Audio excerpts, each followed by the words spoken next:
मुहुर्मुहु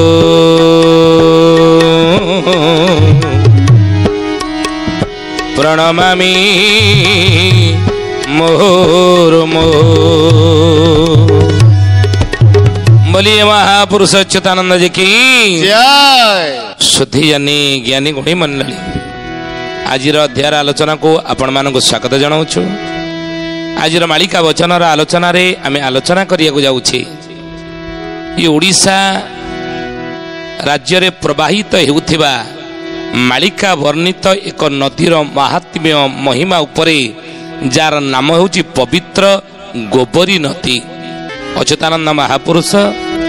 मालिकार नाम 13 जन्म शरण लिखिले। कौन कहले कहले बाबू रे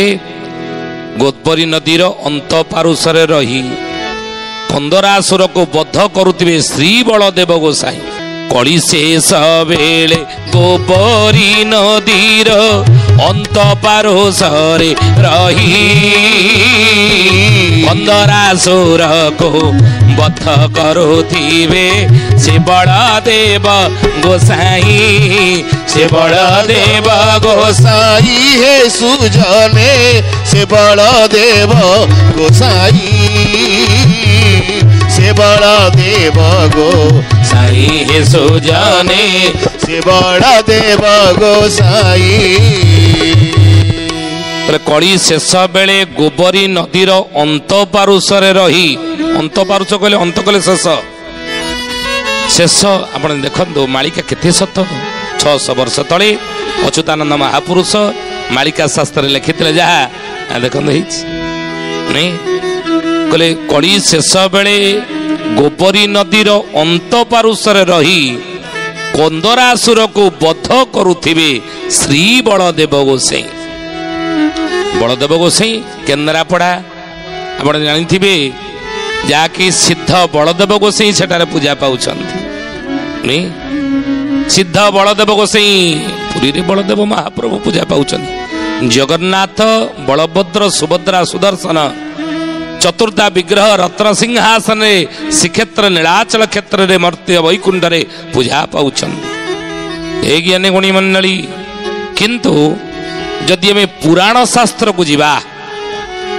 आपण कहिबे जगन्नाथ बलभद्र सुभद्रा सुदर्शन श्रीक्षेत्र पूजा पाउछन्ति एठारे चतुर्धा विग्रह अछन्ति।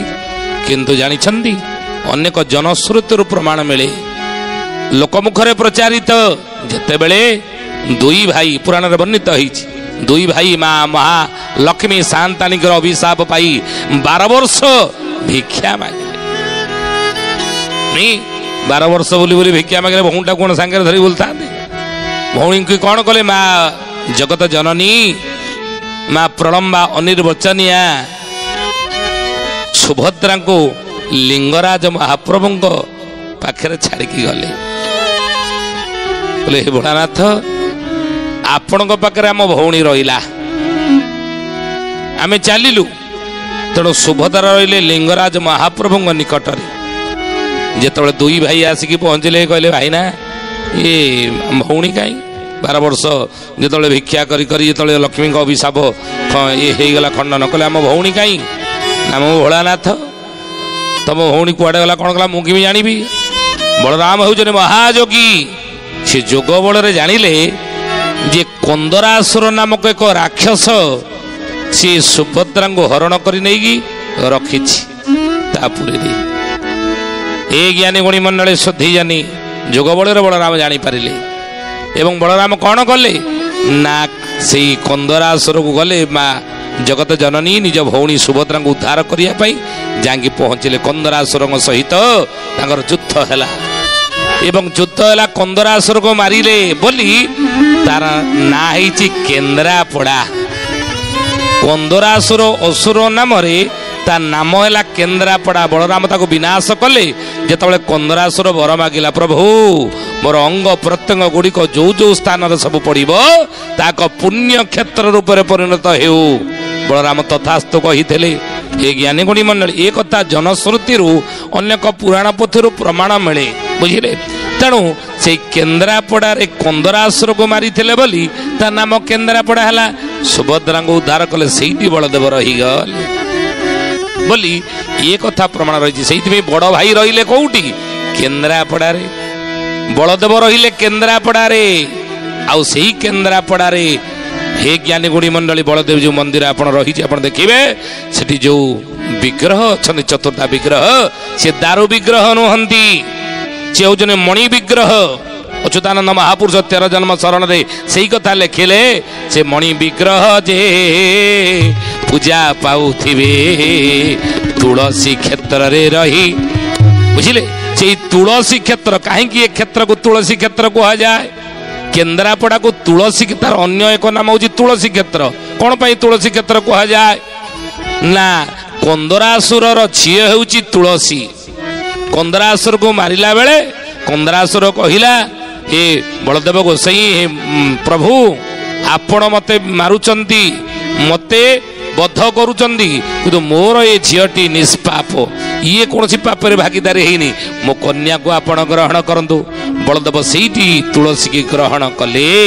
तेणु कंदरासुर को मारी ता झील तुलसी की विवाह करते बोली ये क्षेत्र नाम है तुलसी क्षेत्र बोली ये कथा मध्य शास्त्रीय प्रमाणित शास्त्र विदित बुझे शास्त्र रही कथा तेणु तुलसी क्षेत्र ये होचंदी सिद्ध बलदेव गोसाई पीठ केन्द्रापड़ा तेणु महापुरुष से लिखिले कहले यही केन्द्रापड़ा प्रवाहित होती कौन गोपरी नदी कली शेष बेले कौन श्री बलदेव गोसाई कौन करिवे कली शेष बेले गोपरी नदीर अंत पारुषरे रही कंदरासुर को बद्ध करुथिबे श्री बलदेव गोसाई श्री बलदेव गोसाई सेठारे रहिथिबे गोपरी नदी कूल से नदी होची पवित्र बोलिए महापुरुष अच्युतानंद जी की हे ज्ञानी गुणी मंडली सुथी जाने महापुरुष कहले गोपरी नदी से नोहाई गौरव धार जान केते जोग पीठ आकोले रही अछि प्रमाण रही अछि प्रमाण बाबू रही अछि प्रमाण रही अछि प्रमाण बाबू रही अछि प्रमाण मालिकार नाम है बराह कल्प ये बराह कल्प रे कहउचन कि बलराम दास ये ज्ञानी गुणी मंडली बलराम दास लिखिले बराह कल्प आम जशवंत कही ना बराह कल्प लिखिछन बलराम दास तेणु बलराम दास कहले गोपरी नदी से नुहई गौरव धार जान जो कथा को 13 जन्म शरण रे अच्युतानंद लिखिले श्री बलदेव गोसाई गोपरी नदी अंतपाश रही कंदरासुर को बद्ध कर रही पूजा पाऊे से कथा को महापुरुष से गोपरी नदीर महात्म्य विषय कहले कहले ये हूँ कौन ना गौरव धार जान ये हूँ गौरवर धार केते जोग पीठ ताकुड़े रही अछि प्रमाण कली जुगरे केते जोगी मानकर पीठस्थली सन्यासी मानकर पीठस्थली देवता मानकर से हूँ स्थली केते ता कोले कोले सबू रही आउ रास उत्सव जे लागिब केते तारनी हटे गोपते हो जानी बहुची जानी छंती भक्ते जानी छंती भक्ते बाबू जानी छंती